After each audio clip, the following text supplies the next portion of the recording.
Исәнмесез, эфирда Татарстанның көньяк-көнчыгыш хәбәрләре. Студияда Лилия Селимҗанова. Бүгенге программада 9 яшьлек малай балык тотарга киткән һәм әйләнеп кайтмаган. Ата-аналарның ваемсызлыгы фаҗигага китергә мөмкин. Өлкәннәр нәрсә турында унытмаска тиеш? Резус фактор һәм кан төркеме. Әлмәт донорлары иртәнге 7-дән үк каннарын тапшырырга килгән. Егет һәм кызлар ни өчен бу юнәлешне сайлый? Көрәш карарга, от чабышларында жан атарга һәм знамя труда белән Әлмәт таңнары газетларына язылырга яраткан басмалар тагын да якынайды. Сабантуй кунаклары да газетларга языла алды. Ширмешән районының Күтәмә елгасында 9 яшьлек малай батып үлгән. Башлангыч мәгълүматлар буенча бала көндез ялгызы гына балык тотарга киткән. Укучы су кыйнырга теләгән дигән фаразда инкар ителми. Малай бата башларга мөмкин, тик янында ярдәмгә килүче булмаган.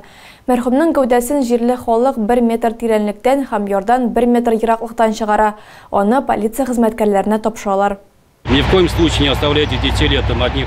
Балаларны сулыклар янында калдырмагыз. Сабыйлар сәламәтләндерү яки мәктәп яны лагерында булырга тиеш. Андый мөмкинлек булмаса, баланы өлкәннәргә, туганнар, танышлар яки күршеләргә калдырырга кирәк. Будь то родные, знакомые, соседи. Гадәттән тыш хәлләр министрлыгы белгечләре баланың куркынычсызлыгын тәкъмин итмәгән өчен ата-аналар 5000 сумга якын административ штрафка тартылырга мөмкин дип искәртә. Әлмәттә 52 литр кан әзерләнде. Шулай итеп, донорлар үзләренең һөнәри бәйрәмнәрен бөтен дөнья донор көнен билгеләп үтте. Кан, плазма, эритроцит һәм башка компонентлар белән уртаклашырга теләүчеләр өчен ишекләр иртәнге сәгать 8-нче яртыда ачылды. Акциядә катнашучылар белән безнең иҗат төркеме дә танышты. Отрицательные в отдельные ячейки. Вот плазма у нас выглядит вот так, она желтенькая. Сарылары бер җирдә, кызыллары икенчедә. Барсы да резус һәм төркемнәр буенча аерылып суыткычлар киштәләренә урнаштырылган. Хәзер Әлмәт станциясендәге экспедиция бүлегендә 45 литр кан саклана. Моннан ул ихтыяҗ тугач көньяк-көнчыгышның барлык шәһәрләре буенча таралачак. Кровь хранится в зависимости от... Кан әзерләү методына карап 32-35 тәүлеккә кадәр саклана. Саклау температурасы 4-6 градус тәшкил итә. Плазманың саклау шартлары калган компонентлар кебек үк башкачарак. Тромбоциты, он должен постоянно перемешиваться. Бөтен дөнья донорлар көнне акциядә катнашырга сәгать ярым эчендә генә дә 40-тан артык кеше килде.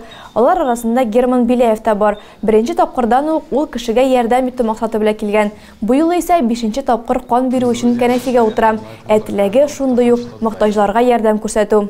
Донорлар һәм медицина хезмәткәрләрен бәйрәм белән котларга район башлыгы Тимур Нугуманов та килде. Дорогие альметьевцы, сегодня у нас день донора в городе. Вот в центре крови в ходе вот такие замечательные волонтеры встретят. Девчонки, я вас снимаю. Улыбнитесь.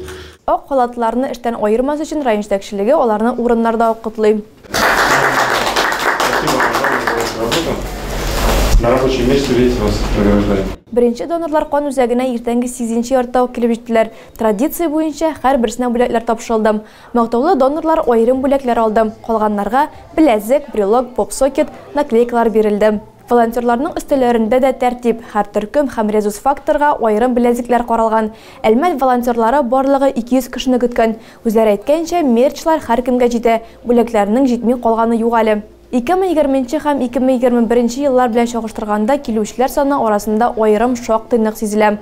Ул чакта куркынычсызлык өчен донорлар үзәккә билгеле бер көннәрдә генә килә алган. Гүзәл Калимуллинага канга мохтаҗлык белән чын мәгънәсендә очрашырга туры килә.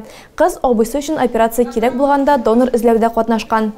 Иртәнге 8-дән башлап төшкә кадәр кан үзәгендә барлыгы 109 кеше булды. 52 литр кан җыелды. 12 кеше сөяк мие донорлар реестрына кертелде. Үзәк белгечләре әйтүенчә, мондый чараларның максаты мөмкин кадәр күбрәк кан тапшыру түгел. Иң мөһиме берләшмә формалаштырырга. Чөнки донор материалының акциялар вакытында гына түгел, теләсә кайсы вакытта кирәге чыгарга мөмкин. Зәйдә Абсолют, Батыр һәм Сабантуй гүзәлен билгеләделәр. Бу исемнәргә кемнәр лаек булды һәм алар нинди бүләкләр алды? Адилә Борханова дәвам итә. Сәхнәдә район башлыгы Сабантуй шибәре бәйгесенә йомгак ясап катнашучы гүзәлләрне тәбрикли. Инде 10 еллык тарихы булган бу бәйге үзе бер тамаша. Энергетик мәдәният сарае сәхнәсендә кызлар аш-суга, осталыкта да, җыр теллелектә дә, җир биюгә хирслыкта да үз үзләрен тотышлары буенча да сыналды. Башында район башлыгы торган комиссия карары белән быелгы Сабантуй шибәре исеменә Зәй кызы Илсөяр Солтанова лаек булды. Ей вручается корона, лента, диплом победительницы конкурса и главный приз – путевка на море стоимостью 250 тысяч рублей. Поздравляем! Сабантуй кунаклары рәхәтләнеп артистлар белән бергә җырлап биек күңел ачканда көрәш мәйданында батырлар алышы кызганнан-кыза барды. Халык алдына бил алышырга чыккан егетләрнең һәр кайсы мактауга лаек. Максим Петрович келесі.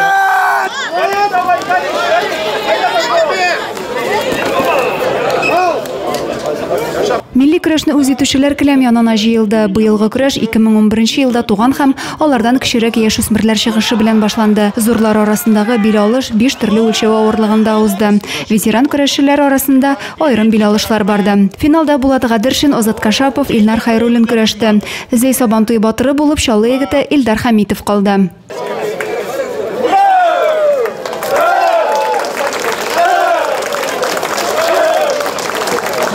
Яшьләр арасында абсолют батыр исемен Руслан Хантимиров алды. Абсолют батырларга традицион тәкә һәм акчалата сертификат тапшырылды. Круг по счету. Киттек әйдәгез җитләр. Молодцы, молодцы. Зәйнең 370 еллыгы хөрмәтеннән быелгы Сабантуйда көрәш батырына да автомобиль каралган иде. Жирәбә буенча машина ачкычын Илнар Галимов алды. Батырларны район башлыгы Разиф Кәримов та тәбрикләде. Киләчәктә дә Зәйбезнең данын югары тотыйк, бергә булыйк. Бердәм булыйк, мотор итеп эшлик, мотор итеп ял итик. Бәйрәм программасы милли уеннар, бәйге ярышлар, дәртле җырларга бай булды. Көн дәвамында зур сәхнәдә республикабызның танылган татар эстрадасы йолдызлары берсен-берсе алыштырды. Зәйлеләр Гүзәл Уразова белән Илдар Хакимов Бәллүр триосы чыгышларын алкышлап кабул иттеләр.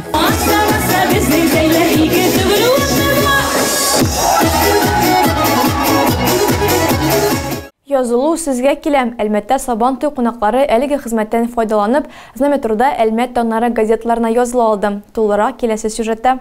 На знаменку подпишись, в жизни будет зашибись. Сабантуйында яраткан газетларга язылу мөмкинлеге кунакларга шәһәр мәйданында тәкъдим ителде. Бирдә редакция палаткасы урнашты.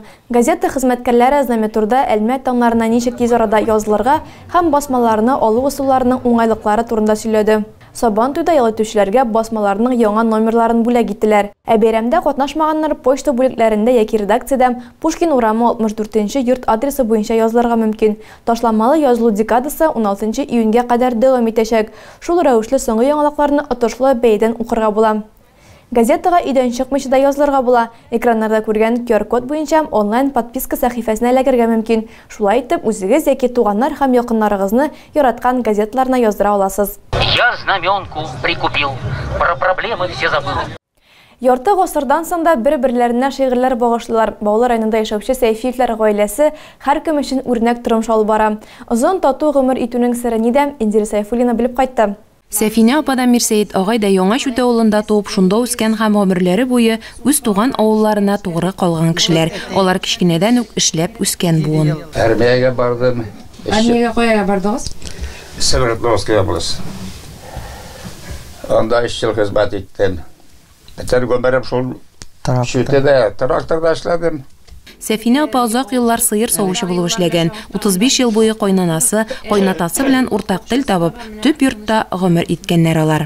Элек күрмәгәннәрне күрәбез, картлар күрмәгәнне, һичмакта яшибез.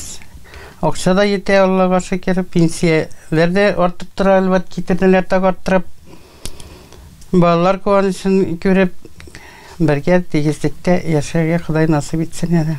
Гомере буе тормыш иптәшенә гашык Сәфинә апа 52 елдан соң да аңа багышлап мәхәббәт һәм хөрмәт сүзләре белән шигырьләр иҗат итә. Якыннарының туган көн һәм юбилейларына да иҗат җимешләрен бүләк итә ул. Яшәрек без тиз тормыш корып, барын югын бергә уртаклап, кайгыларын бүлдек, уртак итеп, шатлыкларын бергә шатландык. Сәйфиевләр гаиләсендә өлкәннәргә хөрмәт зур. Сәфинә апаның бүгенге көндә әнисе Миңсылу апаның да исән сау булуын ул зур бәхет ди. Быел аңа 96 яшь тула. Исән сау, үз акылында, аягында йөри ала.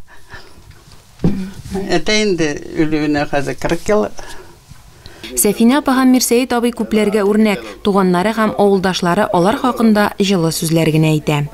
Мирсәет абый да, Сәфинә апа да бик уңганнар, таләпчәннәр үзләренә һәм балаларына йортка, йорт һәр вакыт җыштырылган, мал туар абзар тулы, Бүтәнче яраталар, без шушында үстек, шушында тордык. Аллага шөкер, бик дус, бик тату гаилә безнең.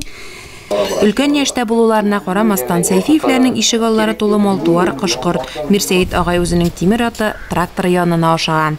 Хуҗалыкта йөрим инде. Бәрәңгеле бакчалар ярып бирдем әләзрәк. Авыл җирендә яшәп, башкаларга матур үрнәк күрсәтеп яшәүче Сәйфиевләр Яңа Шүтә авылының горурлыгы. Индира Сайфуллина, Булат Минхажев, Көньяк Көнчыгыш хәбәрләре. Леногорскида Россия көненә багышланган өстәл теннисы буенча турнир уздым. Онда барлык теләүчеләр дә катнаша алды. Ярышларны үткәрү идеясе белән шәһәрнең актив пенсионеры, атказанган спорт хезмәткәре чыккан. Юна чемпионом стал Дубровин Григорий. Өстәл теннисы турнирында хәвәскәлләр арасында җиңүне Григорий Дубровин яулады. Ул яшь чагында ук уйный башлаган. Шул чордан ук ракеттан аерылмый да диярлек. Турнир 2 атна дәвам итте. Һәр уен киеренке, кызыклы булды ди Григорий. Спортчы финалда Алексей Фадеев белән очрашты. Иратлар үзләре үк әйтеп тора. Ике якның да көче тигез, җиңүчене күнекмәләр түгел, очраклы хәл генә билгели ала. Шулай да икенче урын алган көндәш киләсе турнирда беренчелекне яуларга ниятли. Ярышлар Россия көненә багышланды. Турнирны үткәрү инициативасын Татарстанның атказанган физик культура хезмәткәре Митхат Агадуллин тәкъдим иткән. Яшьләр эшләре һәм спорт буенча җирлидәре аның ниятен хуплый. Оештыру мәсьәләләреннән тыш Митхат Агадуллин кагыйдәләрне дөрес үтәү сагында да булды. Һәр матчта ул хөкем итте. Турнир бүләкләү белән генә тәмамланмады. Бар судья катнашучыларга һәм кунакларга бию матрос четкасы бүләк итте. Ярышларда 25 кеше катнашты. Хатын-кызлар һәм иратлар аерым уйнады. Катнашучылар һәм оештыручылар мондый турнирларны ай сайын бәйрәмнәргә яки мөһим вакыйгаларга багышлап оештырырга иде дигән теләктә калды. Тагы да күбрәк яңалыклар һәм топшырулар белән телекомпаниянең рәсми сайтында таныша аласыз. Без һәр социаль челтәрдә хәбәрләр юлагыз. Бүгенгә менә шулар, кабат очрашканга кадәр исән-имин булыгыз.